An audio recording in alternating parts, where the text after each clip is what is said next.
Hey folks, Jesse again. Hope this finds you another good day, good evening, good night, wherever you at.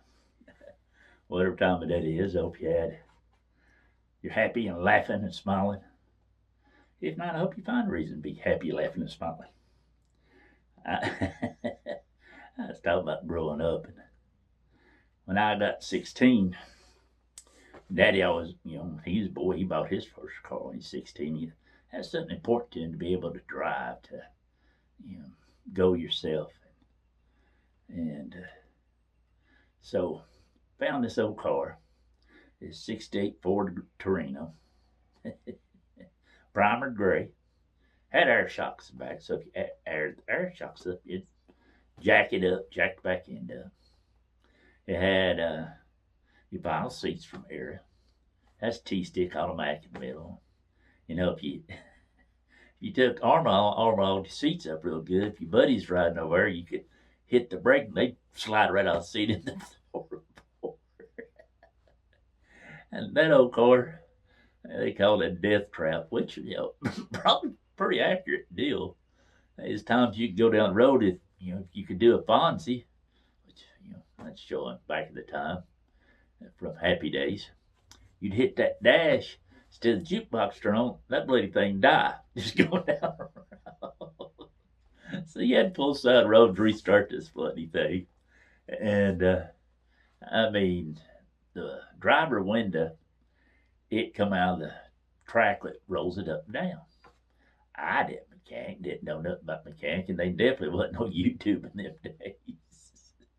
So my way of fixing it was take the door panel off, roll the window up, stick me a 2x4 back there where it'd hold the track up for the window. And then at the window, I just sit in that track. Voila. When it got warm or whatever you want to, you just stop, open the door a little bit, take the window out, lay it in the back seat, off you went. I mean, that was simple as it get. Wasn't no reason to roll up down window if you take the whole window out. So, the reason I'm bringing this one up, you, the same buddy that we rode motorcycles, pulled bicycles with was with me one day, and we was working the tobacco warehouses where you grow your tobacco, you strip the leaves, and at time you either tighten hands and put it on a basket or you put it in bales. They'd bring it to a warehouse where we worked at during the wintertime. We'd unload it, sit on the floor, then certain days was sale days. So the buyers, like RG Reynolds, all them, would come in and they would take and bid on the tobacco and buy it. So we'd been working, doing whatever. We're going through town.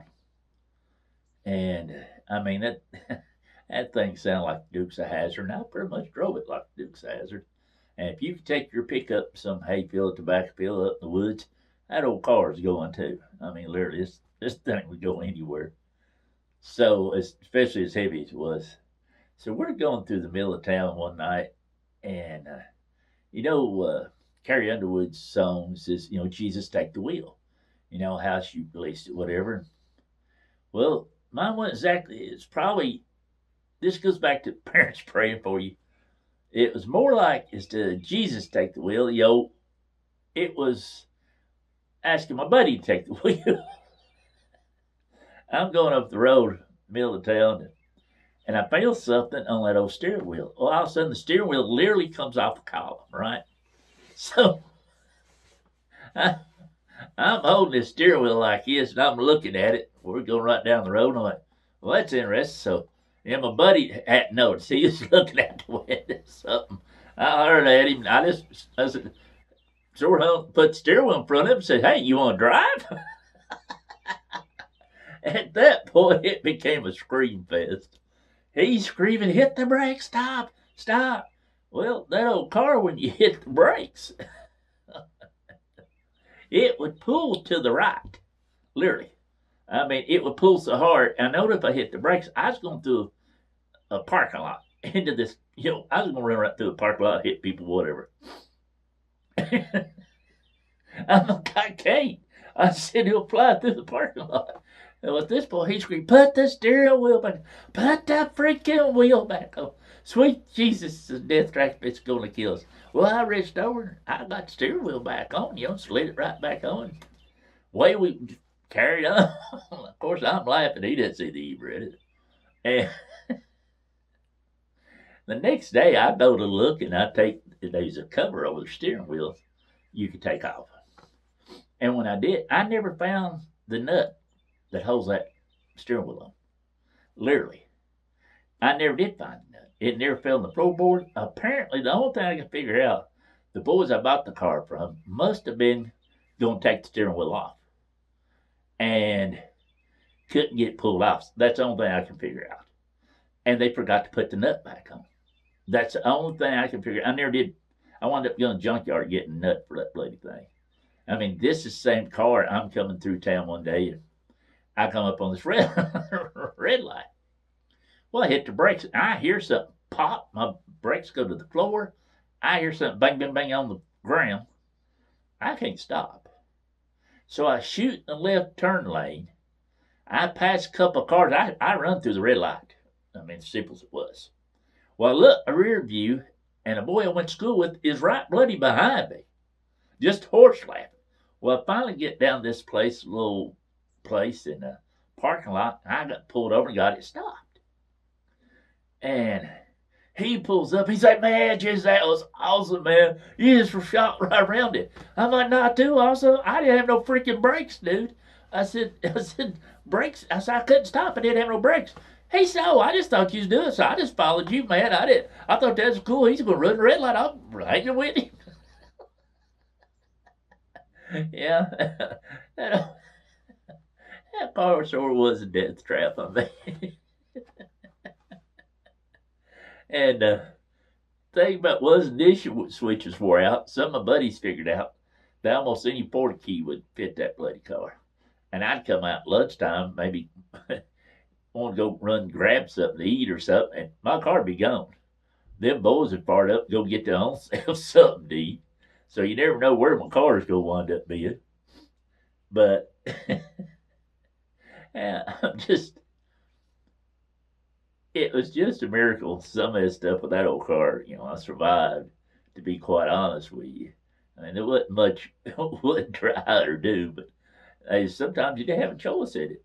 And so every time I hear that Jesus take the wheel, I can remember just telling us, are you going to drive? Sometimes I wonder if that's how God is with us, That's how we are. We're so busy driving all the time that, sometimes, instead of listening to the good Lord and let him drive, sometimes I'm sure he just wants to have this whistle. Here, you drive. See if you do any bloody better. Of course, you'd be like my buddy. If you had it, you couldn't steer the car, do nothing else. And sometimes that's how we are, I think, honestly. I believe that's where our biggest fault anymore is just that. We're not letting good Lord do the driving. We want to do it ourselves. Hand me the wheel, hand me the wheel. And, but I hope, I hope that, you'll talk to good Lord and let him do the driving. He's a lot better driver. Well, especially me, but on the bright side, we never did wreck on none of them. So I can't really say a lot on that. They'll say there's other stories about driving things I'll let you know. But thankful that I survived. Thankful for parents who prayed, good Lord protecting simpletons or idiots or crazy folk, I guess. But you guys have a great day. Hope you find time to talk to good Lord. Love y'all. May good Lord take a liking to you. Not too soon. Alston.